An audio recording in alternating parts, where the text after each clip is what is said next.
This guide will help you download usage reports from Informatica Cloud efficiently. Follow these steps to access and retrieve the reports you need. Step 1. Log into Informatica Cloud. Access the Informatica Cloud platform by entering your credentials on the login page. Ensure you have the necessary permissions to view and download usage reports. Step 2. Navigate to the Administration tab. Once logged in, locate the Administration tab on the main dashboard. Click on it to access various administrative options, including usage reports. Step 3. Select Usage Reports. In the Administration section, find the option for Usage Reports. Click on it to view the available reports that track user activity and resource utilization. Step 4. Choose the desired report. Browse through the list of available usage reports.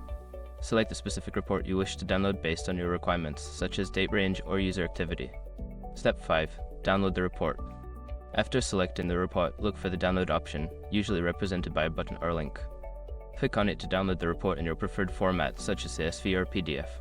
By following these steps, you can easily download usage reports from Informatica Cloud. Make sure to check the reports regularly to monitor your usage and optimize your resources.